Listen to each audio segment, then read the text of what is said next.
Hi, I'm KS Garner, and you're listening to the Solo Nerdbird podcast.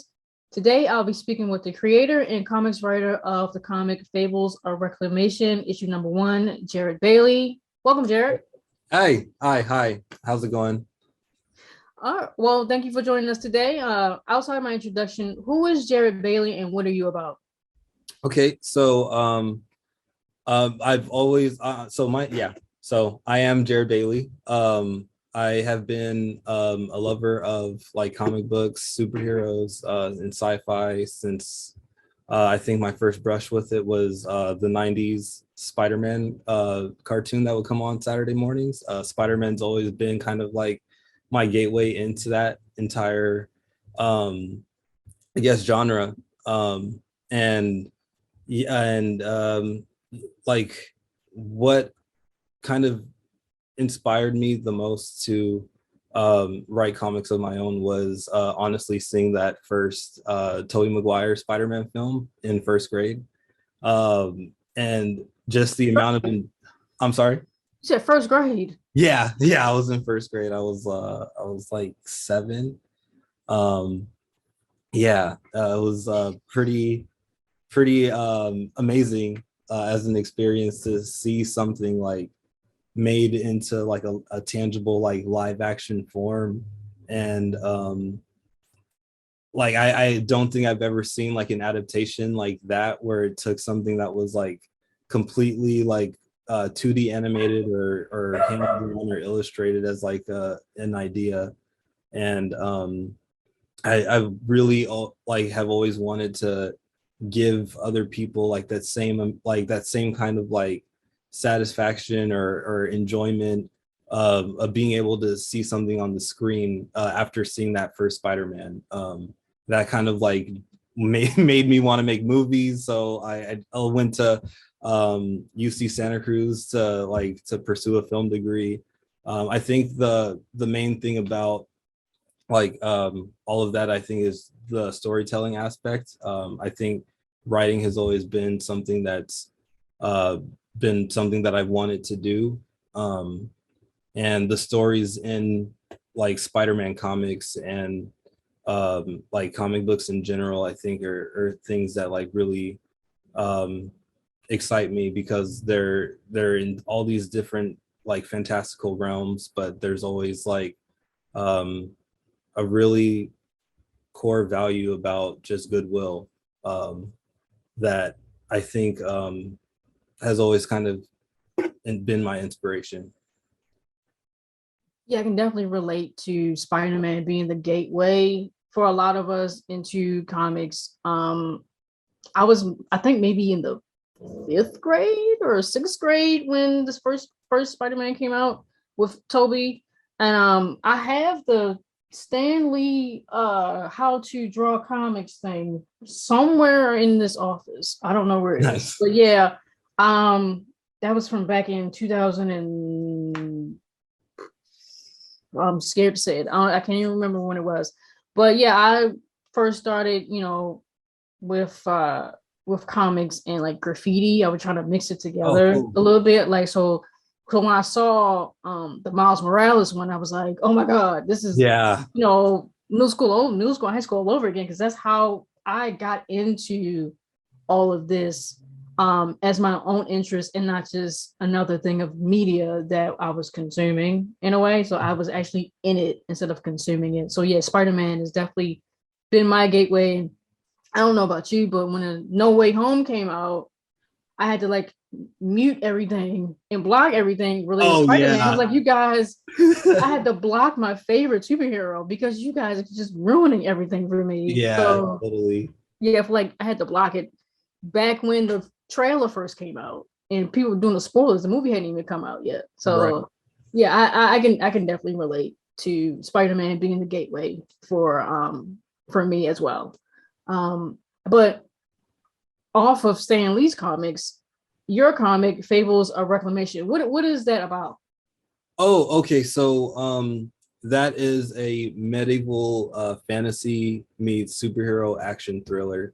Um the first issue takes place solely during like one like battle sequence, and it introduces like a lot of the core characters that I have so far and been enjoying developing and writing, and I hope to see more adventures with. So the what you sent me when I saw it, Black characters, fantastic. You already got me hooked. And then the medieval fantasy aspect of it as well. I just got into playing Dungeons and Dragons like 3 years ago. So that's what it reminded me of. And it's nice to see Black characters, Black people of, non-white people in this type of setting, because it's normally like white people. If you do get the one, you get the one Black character and they're bald-headed, or something like that, or they play like a monk. A lot of people want something where you can see what they look like, versus with one of your characters, he's in full armor, full knight armor in a way, which is nice. It's just nice to see Black, dark-skinned characters in this type of setting, because a lot of, I guess, fans of genre, I guess would be the word, don't really see us in that setting, whereas we see ourselves in it in every facet, but we're unable to share that with other people who don't look like us, if that makes sense. Right. So yeah, it was really nice to see, to have that here. I mean, of course, there's more to it than just it being about having Black people in it. So I don't mean to focus too much on that, but it was nice to see. It's nice to be. I think that in itself is a huge selling point, if you don't mind me saying. No, not at all. I appreciate it. That was actually one of my like, I guess, inspirations for this. I started because I've always wanted to have like a Black Knight superhero kind of character, to just be able to like read about or like see in that kind of fiction. Because I like, kind of same with me, like about 4 years ago I started getting into D&D. And that's I love that, and I also like I think a lot of what I loved about D&D too also came from liking RPGs. Like I love Mass Effect and Knights of the Old Republic, and D&D was kind of like something that you could enjoy real time with other people. Yeah. And the whole like fantasy, like medieval aspect is like of D&D is like so like rich, and it's like really cool, like really awesome stuff. And I like Middle Earth, like as its own like lore, and I enjoyed watching Game of Thrones, and kind of like how you stated earlier, like not seeing a whole lot of like people that like look like us, or in substantial like developed roles. And it's kind of like it's not the best like not like I think you kind of you stated it really well, where it's like you're not able to share it in the same kind of way that like we should be able to. So that definitely was one of the like main goals for me, like making a story like Fables. So could you elaborate a little bit on your creative process throughout Fables or Reclamation issue 1, like it just being a thought in your head and you're inspired by something, to publishing it and now promoting it? Right. So a lot of the development story-wise came during like the first year of COVID. It was like during 2020, and it was also like around a lot of the same times that a lot of murders were going on. It was like kind of like back to back with Ahmaud Arbery, Breonna Taylor, George Floyd, and just kind of seeing how our reactions to like how a lot of like Black people's reactions to it and like expressing of feelings about it were kind of honestly like I feel like the status quo kind of shifted where it's like there were a lot of like good outcomes of it. Like I had never seen like the name or title like white supremacy being so normally like talked about. Mhm. But then I feel like also like when it finally did come to like a lot of Black people expressing how we actually felt about the matter, or like at least in my own experience, it was very much like kind of like a workshop of how to feel about like how we should be feeling about things that like we've been saying has always been going on. Um, and I feel like a lot of that like kind of showed with like how a lot of protests were seen as like riots, just because like a section or like a small percentage or a small group amount of people use the protest efforts for like completely sideways means, but then that somehow became like the entire narrative of like people being like out in the streets saying like murdering other people is wrong. Mhm. It's like that entire that entire like notion just kind of goes out the window. um I just remember that being like a really like frustrating experience and like time to be in, because it was like there was so much division. And yeah, I think like seeing a lot of that and also like experiencing it just like when you go out, um and people that you've known recently or known for a long time, it was like a really like it was a very disorienting time, like just kind of seeing and it like seeing and experiencing like a lot of people's reactions to like the things that were going on. Mhm. So I think like with this story I kind of wanted to I wanted to express like a lot of um like observations and experiences that I've had like in relation to not necessarily the topic of race, but like of just different perspectives like actually being like represented. Uh-huh. Yeah, it's I think you're the first person that I've spoken to that that was inspired by the protests and stuff that was happening in 2020 from the killings of those people, of Ahmaud and Brianna and George, because I don't know if you know, but I'm an urban fantasy writer. Like, I've written Oh, two cool, cool, cool. books, and my first book, the what inspired me to write it, like the for very beginning of it. I mean, it's not so much of it in the book, but what inspired me was like my anger and frustration from the Freddie Gray riots.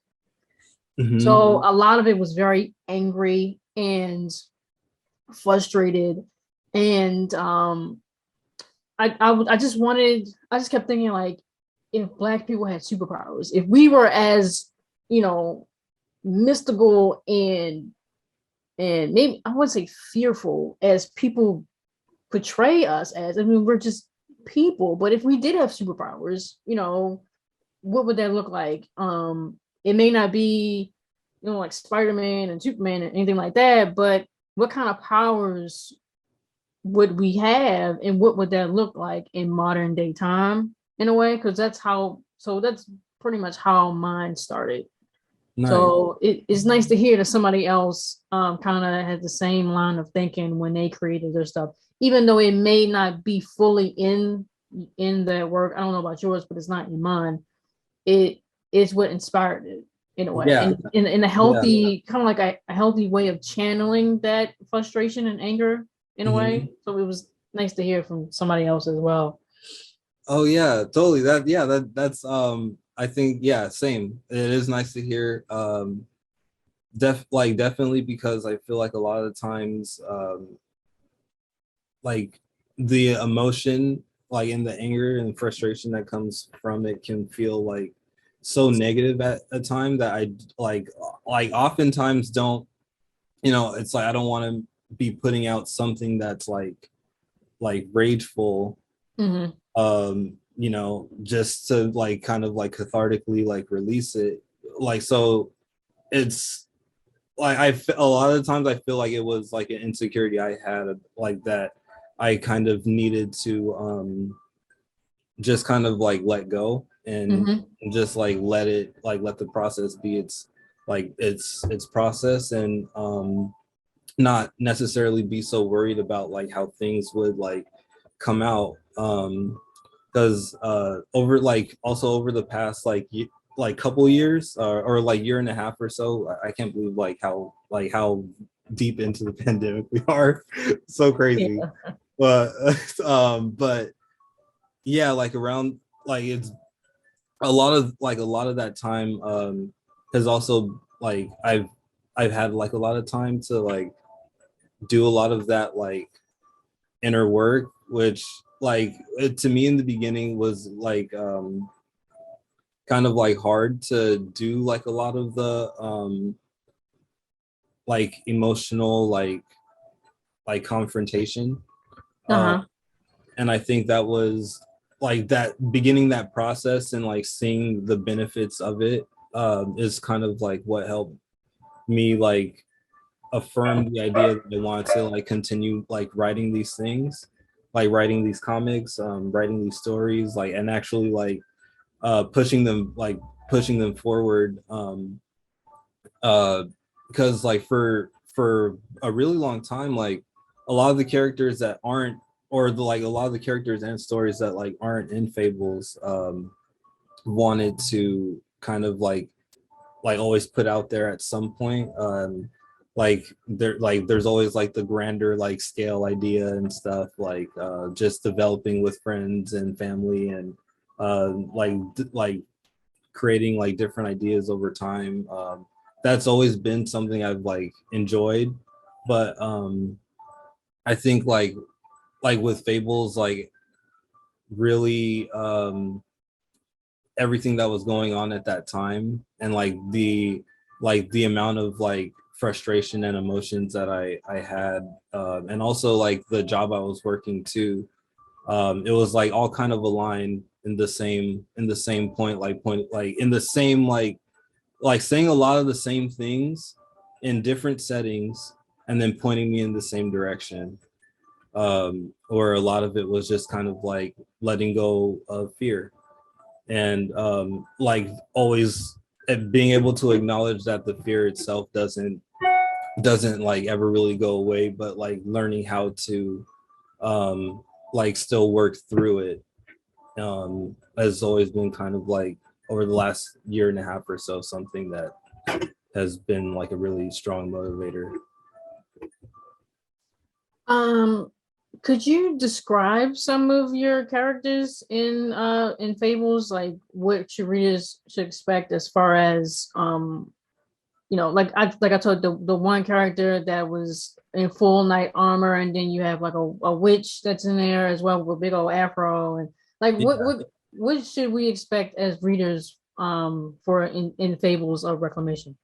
So like the guy in the knight's armor, his name is Robert Roosevelt.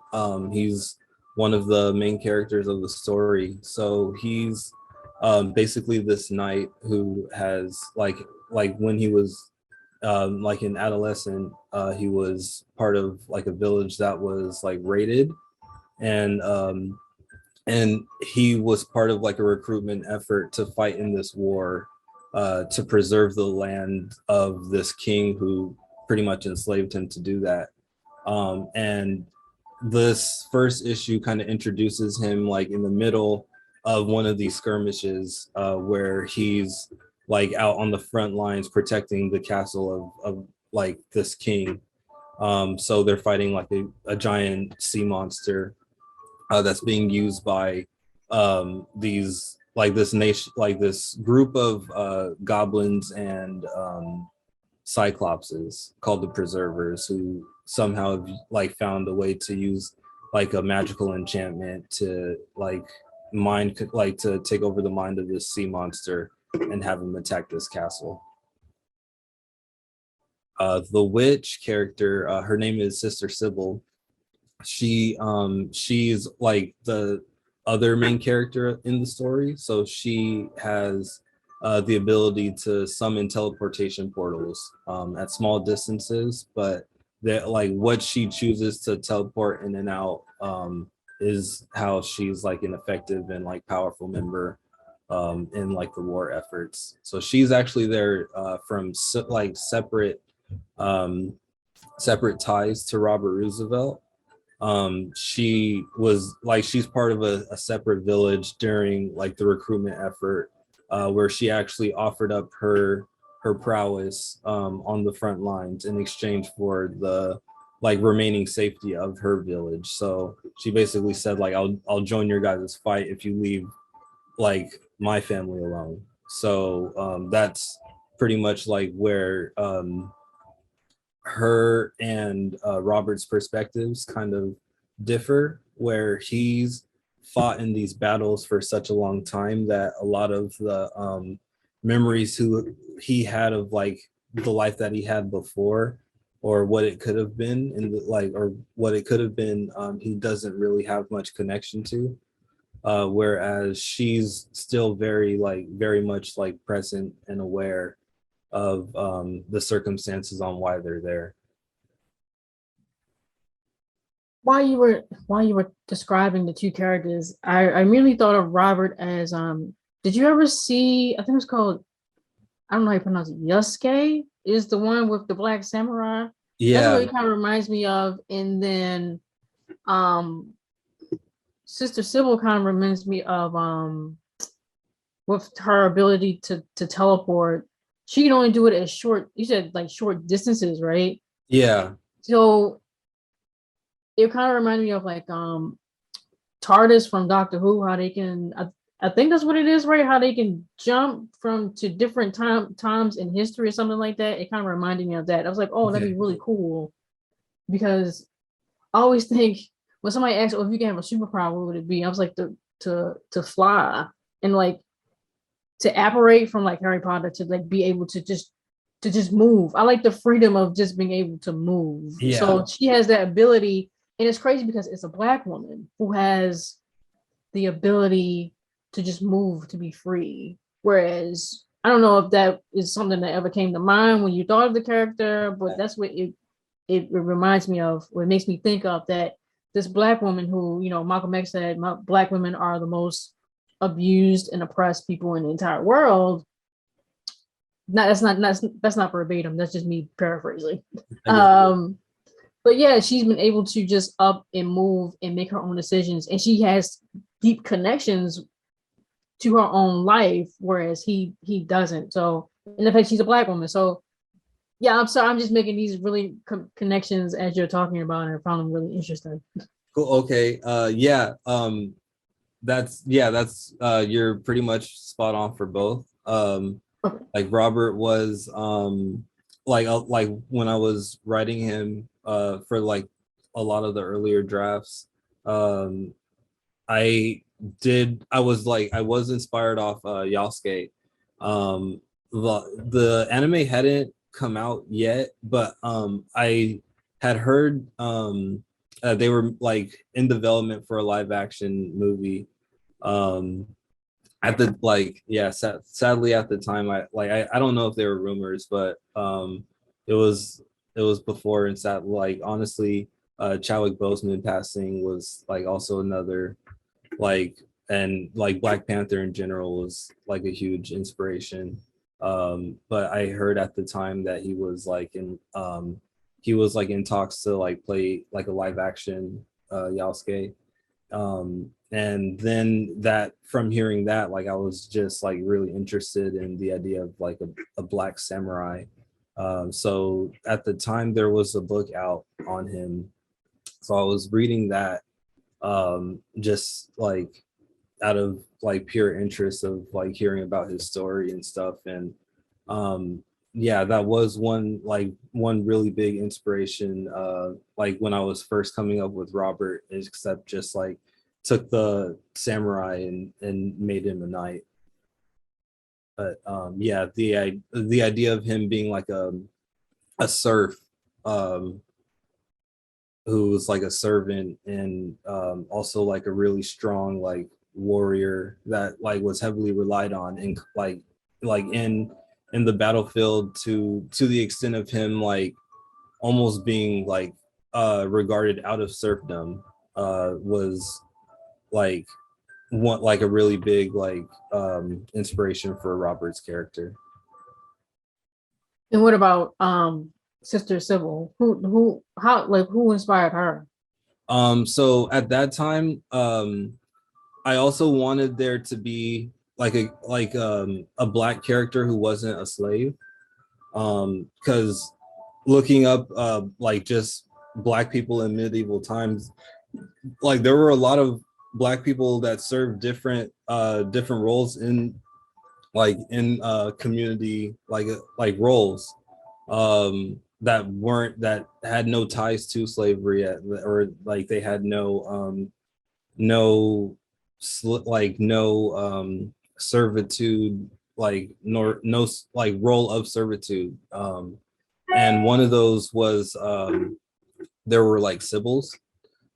Sibyls were pretty much like oracles or like fortune tellers kind of, and they like uh, like that was also around the time I was watching like the first Matrix again. So a lot of Sister Sybil's inspiration comes from like a kind of like a combination of like the Oracle and Morpheus, because I always wanted her to be like someone who is kind of like a mentor to Robert.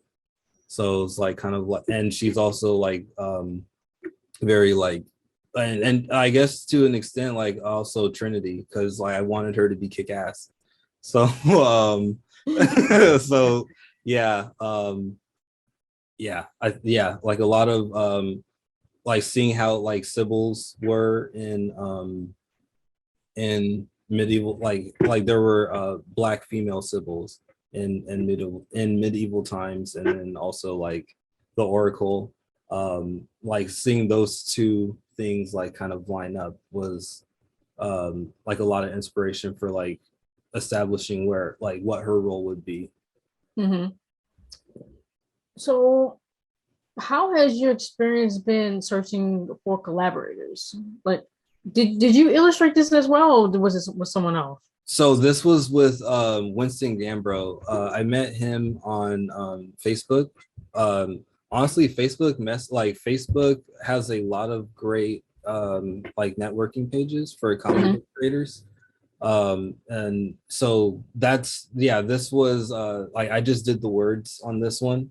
Like the artwork, that was Winston. So he did the illustration, the inking, like the flats, and he works. He also collaborated with like a team of colorists. But yeah, he was like an amazing help.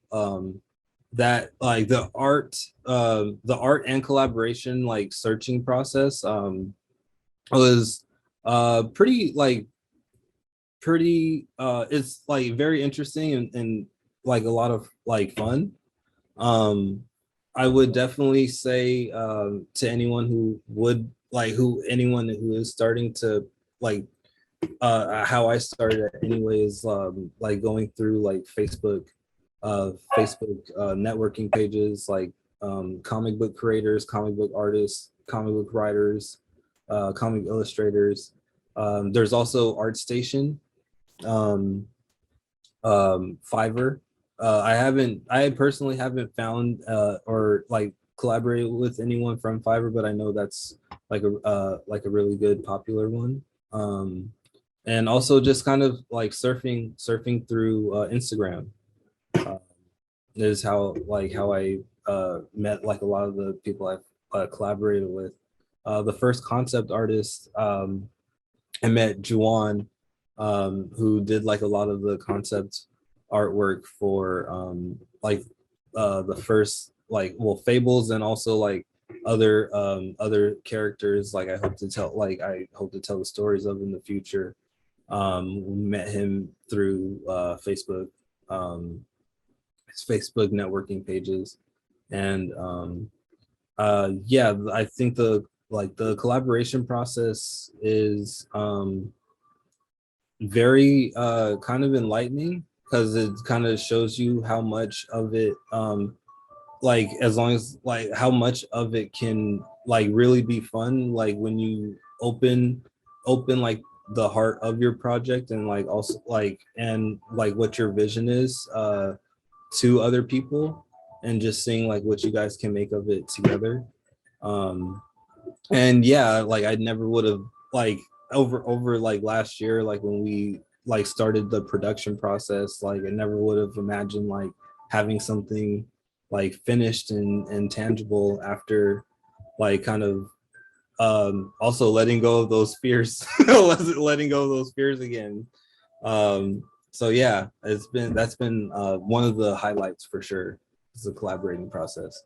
Yeah, it's funny how you say that, because I was about to ask you, like, did you struggle with putting it out there and showing it to other people, like, because how a lot of us, we don't like really talking about our work, we kind of just let it speak for itself. But when it comes to finding collaborators and finding someone to fill in the space where you are like maybe weak in, or you don't have any knowledge in whatsoever, you kind of have to put yourself out there. So it's like, did you ever really struggle with that, or was it like really intimidating and you was like, you know what, the hell with it, the worst they can say is no? So yeah it pretty much comes down to the worst thing they can say is no.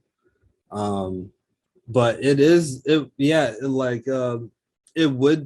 would be very and still is at times like very kind of like nerve-wracking to like put the idea out there.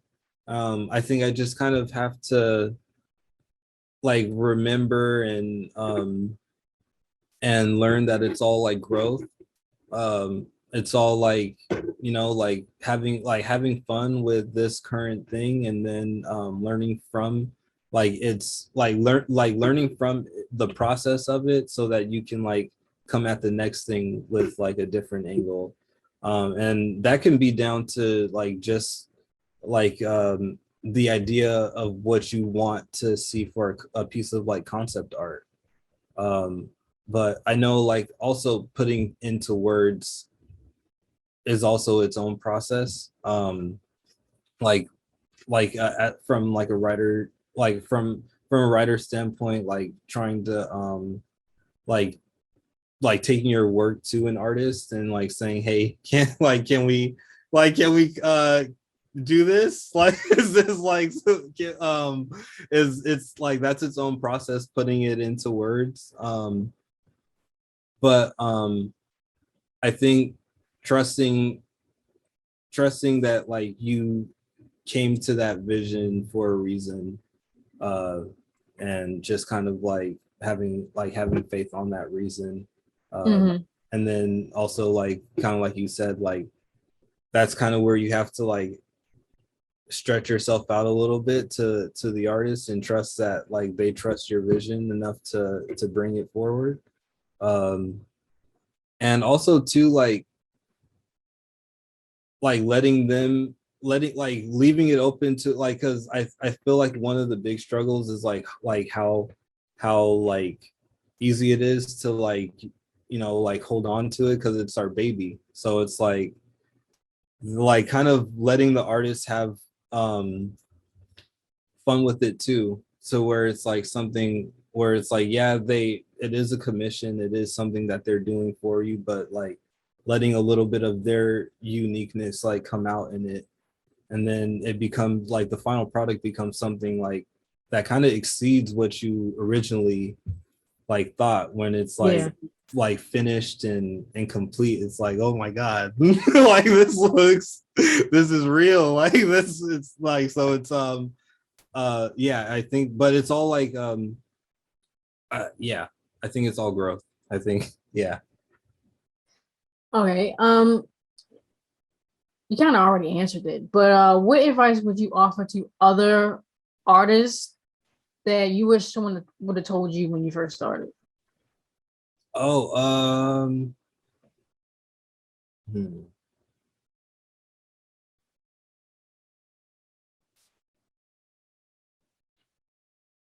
It can be with Okay. writing, it can be with, reaching out to people, like, how do you pitch something to somebody as a writer, to an illustrator, or it can be how you figured out how to do the writing, in a way, or whatever it may be. So like, what advice when you think of how this whole process was with creating Fables, you like, damn, I wish somebody would have told me this when I first started, that you like have now learned. Okay. So honestly, I think a lot of the things that helped me, I learned from hearing the first few rounds from like other indie creators. Like when I first started, um and also my mentor and friend from work at the time too. Like I'm kind of like grateful for like a lot of the helpful like tips and guidance I did get from like Godhood Comics creator like Tyler Forrest Martin, Sebastian Jones, and his Niobe run. Like they both gave like incredible advice in like Clubhouse. I think like on Clubhouse meetings, and then Tyler hosts like Godhood comic creating classes. So like a lot of the like tips and information they gave just with taking your time with the creative process. And I think another great tip is to like when you're breaking down your pages, you want to be able to tell one story in that page. The whole book itself should be like its own story, but you want to tell like many stories across like each page. And I think like for like me myself, like when I uh start writing the scripts, trying to tell like a short story across each page like really helps getting the cogs turning, like getting it moving like a bit faster. Because when you have the overall like story idea, it's kind of hard sometimes to shrink it down and like think about it in small piece by piece like segments. um and Yeah, and I believe outlining. I've definitely received that advice from many people. I think from my personal experience, as like in writing, like from middle school and high school, like outlining is definitely the best advice I could give. That's always been like um where we're like in those earlier years, and probably it's probably still today, like outlining is not where projects get stuck for me, but like I feel like a lot of times when I'm done doing an outline, I'm like, okay, the story's done. but um but yeah, I think outlining for sure kind of helps you see the beginning, the middle, and the end.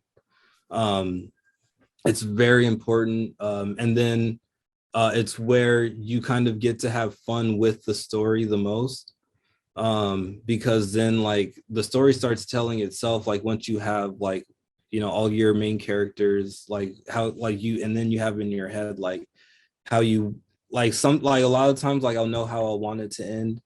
um and then like getting there is kind of like the hard part and making it all make sense. But I really think outlining is kind of where those middle sections start to like create themselves when you see like everything that's on the board. And then when you just start like going forward, it kind of starts to come together. You just kind of have to like also like continue trusting in your vision, that like where you want it to, like what you want to say with it, will find its way. I think a lot of that comes out in the outline. Are you a linear writer, or do you write just like what you can think of or what you want to write as of right now? Because you have the outline, right? But then it's like, do you write straight through, or do you just, oh, I'm more interested in this scene right here. I don't know where it connects at, but I want this one. I want a fight scene, or I want a dialogue scene. They do something before that. Yeah. And they do something after. I don't know what it is yet. It might be something different, but I'm interested in this dialogue between the two characters right now. We'll worry about the rest later. Even though Yeah. it's not anywhere in the beginning, it's not anywhere in the end. It's just a scene that I have in my head right now.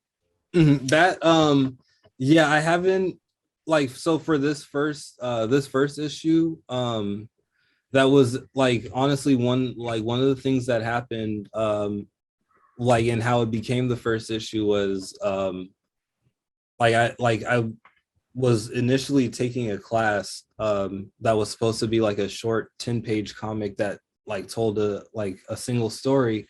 And when I was working on the story for Fables, it was like this whole, it ended up, like, the outline ended up turning into this like whole like long long thing that definitely could not be told in 10 pages.